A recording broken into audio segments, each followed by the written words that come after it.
A série que conta sobre o serial killer da Times Square, apelidado de O Assassino do Torso, era um predador que caçava mulheres para realizar as suas mais grotescas fantasias, ao mesmo tempo que fugia da polícia com maestria. Ele era conhecido por desmembrar e decapitar suas vítimas, que eram em sua grande maioria profissionais do sexo. Como se isso não bastasse, ele também queimava os torsos de suas vítimas, o que por si só já destruía várias possíveis evidências. A polícia da época chegou a comparar esse assassino ao mesmo que encontrar uma agulha no palheiro.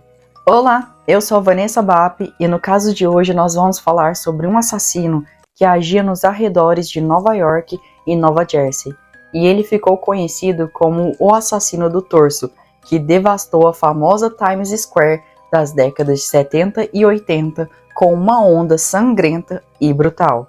Então agora, vamos para o caso de hoje. Tudo começou em 2 de dezembro de 79, quando bombeiros responderam a um chamado de incêndio em um quarto do Hotel Travel Inn, em Nova York. Quando forçaram a entrada e apagaram o fogo, os bombeiros encontraram mais do que apenas móveis queimados. Eles encontraram também 2 corpos que podiam ser vistos em meio à fumaça deitados na cama. Quando um dos socorristas se preparava para fazer aquelas manobras de ressuscitamento em uma das vítimas, ele percebeu que o corpo não tinha cabeça nem as mãos. A outra mulher que estava deitada na cama ao lado também estava sem a cabeça e sem as mãos. As duas tinham sido encharcadas com fluido de isqueiro e incendiadas. As partes que estavam desaparecidas nunca foram encontradas. Um detetive da polícia então foi chamado para investigar o caso, que deixou de ser um mero acidente para ser a cena brutal de um crime. E os problemas só estavam começando, até porque todas as evidências haviam sido queimadas junto com os corpos das duas moças. Aparentemente, o assassino retirava a cabeça e as mãos de suas vítimas na tentativa, bem-sucedida infelizmente, de que suas vítimas não fossem facilmente identificadas, já que naquela época senhas digitais dos dedos e a arcada dentária ficava quase impossível identificar as vítimas. A identificação por meio do DNA e a vigilância por câmeras ainda eram coisas que estavam por vir. Alguém de dentro da investigação teve a brilhante ideia de vestir um manequim com as roupas das vítimas, que foram encontradas dobradas dentro da banheira do hotel. Então, os meios de comunicação da época publicaram as fotos do manequim com essas roupas e desse jeito, uma das vítimas foi identificada. Era Dee. Ela tinha 22 anos e era uma imigrante do Kuwait que trabalhava como profissional do sexo na região da Times Square. Infelizmente, o outro cadáver sem cabeça nunca foi identificado. Quando o nome de Dee se tornou público, uma moça se apresentou às autoridades dizendo que a Dee era sua mãe biológica. Ela tinha sido adotada muito nova e por muitos anos ela estava tentando encontrar sua mãe biológica.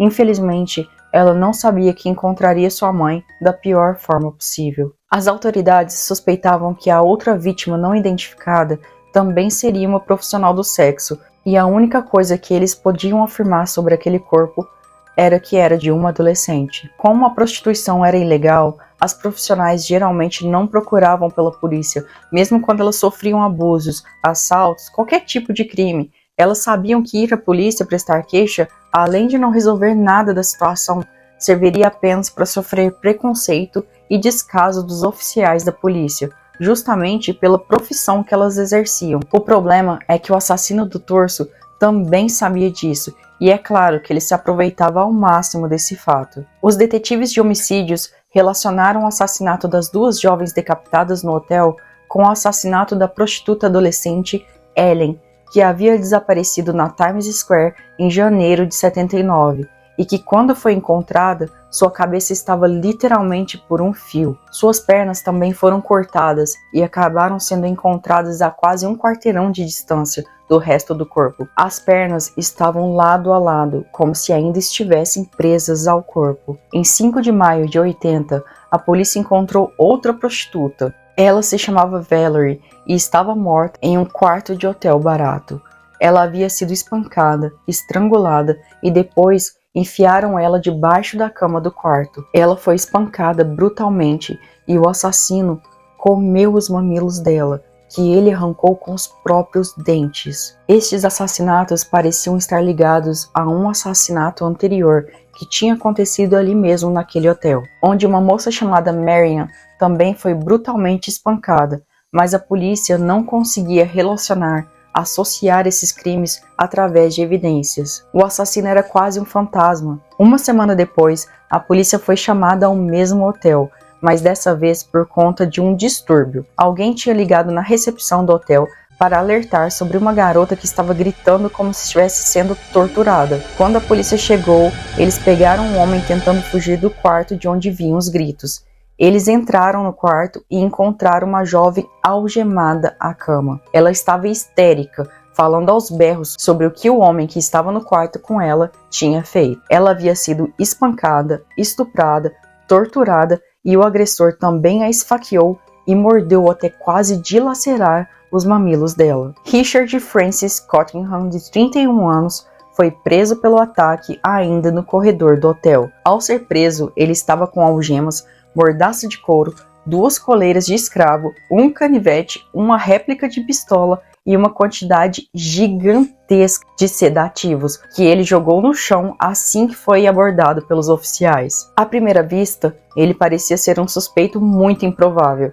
Isso porque ele era um pai de 3 filhos, um homem respeitado, tinha um bom emprego em uma grande empresa de seguros de saúde, mas como ele tinha sido pego com todos aqueles itens e que batiam perfeitamente com as poucas evidências que foram encontradas em cenas de crime, além do fato que ele estava no mesmo hotel onde as 2 vítimas tinham sido encontradas anteriormente, a polícia ficou convencida que ele era o serial killer do Torso. E foi assim que conseguiram um mandado para revistar a casa do Richard. Quando a polícia revistou a casa mais tarde, onde ele morava com a família, uma história bem diferente começou a surgir. Na casa dele, os investigadores acharam uma sala com troféus, onde ele também guardava alguns pertences pessoais de algumas de suas vítimas. A esposa de Richard tinha pedido o divórcio e, pasmem, ela alegava que ele era um conhecido frequentador de bares gays e que ele se recusava a ter relações íntimas com ela desde 1976. Os investigadores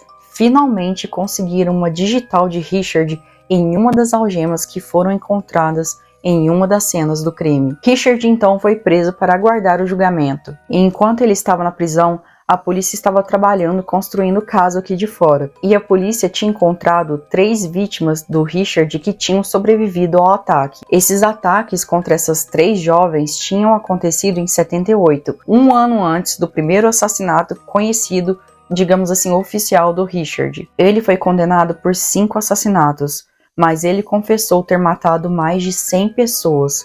As autoridades, no entanto, confirmaram apenas 11 mortes. Infelizmente, não acaba por aí.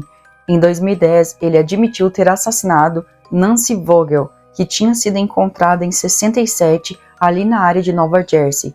E ele também confessou ter matado 3 adolescentes na área também de Nova Jersey no final dos anos 60. Eram elas Irene, Denise e Jacqueline. Eram tantos assassinatos que em 2021 o Richard admitiu ter sequestrado e assassinado mais 2 adolescentes em agosto de 74. Isso encerrava mais 2 casos que estavam em aberto como pessoa desaparecida para a polícia. Atualmente com 76 anos e preso na prisão estadual de Nova Jersey, Richard foi condenado à prisão perpétua pelo assassinato de Nancy Vogel e também recebeu outras sentenças que totalizaram mais de 200 anos pelos outros assassinatos e que deve ser cumprido ao mesmo tempo que as outras sentenças. Durante o mini documentário desse caso na Netflix, o Richard dá uma entrevista na cadeia, onde ele diz que 99% das mortes foram para ele se proteger, pois durante as sessões de tortura, as mulheres diziam que iriam à polícia. O Richard também confessou ter matado algumas adolescentes que eram estudantes e que estavam lá só a passeio, por diversão. Ele também nunca revelou o nome da prostituta que teve a cabeça e as mãos decepadas, que eu contei lá no início do vídeo. O documentário também mostra esse lado da prostituição, esse lado da indústria do sexo e como essas empresas ganhavam dinheiro com essa indústria. E que isso foi considerado uma epidemia em Nova York, ali nos arredores da Times Square. E que isso gerou uma onda de protestos vindo de feministas que eram contra a pornografia. Porém, tudo aquilo só acabaria pela onda de AIDS dos anos 80. Logo, os teatros usados para shows de garotas de programa e aquelas dançarinas exóticas foram substituídos por escritórios em um acordo com a prefeitura da cidade. A Times Square sofreu o que eles chamam de Disneyficação, que ajudou a fazer a Times Square ser o que é hoje, um polo comercial. A polícia, no entanto, ainda se lembra da Times Square dos anos 70 como um foco de crime, onde as mulheres que trabalhavam na rua também lembram que as autoridades não se importavam se elas viviam ou morriam, o que quase parecia dar permissão aos predadores sexuais, que muitas vezes se tornavam clientes dessas mulheres. Segundo a historiadora e defensora das trabalhadoras do sexo, Melinda, se a prostituição fosse legal, as mulheres não teriam sido tão facilmente exploradas. O negócio pornô não teria sido comandado por uma suposta máfia, e os muitos assassinatos teriam sido com certeza bem mais investigados. E um psicopata depravado e sádico, isso contando que era apenas um, não teria, entre aspas, trabalhado com tanta liberdade naquela região. Tantas vidas não teriam sido arruinadas cruelmente, porque quanto mais você criminaliza algo, mais o crime aumenta. Eu pesquiso muito sobre esse tema de assassinos em série, e nessas pesquisas eu acabei encontrando o Peter Vronsky, que é um historiador de assassinos em série americanos, e ele tem uma estatística bem incomum, mas que muitas vezes nós que gostamos desse tipo de conteúdo, desse tema, com o passar dos casos e quanto mais você se aprofunda e conhece esse tema, você acaba percebendo naturalmente isso, que é o que essa época dos assassinatos da Times Square foi a era do ouro dos assassinos em série. De 70 a 2000, mais ou menos 82% de todos os assassinos em série americanos do século XX surgiram nesse período de 30 anos. E a pergunta intrigante que fica, pelo menos para mim, é de onde vieram os serial killers e para onde eles foram. Te vejo em um próximo vídeo. Tchau! Opa, voltei. Não sei se tem alguém vendo. Eu só queria agradecer aos novos inscritos e dar boas-vindas a todo mundo e dizer que está sendo um prazer construir esse canal e eu estou muito feliz que vocês estão gostando do conteúdo pelo resultado que eu tenho visto. Então, muito obrigada!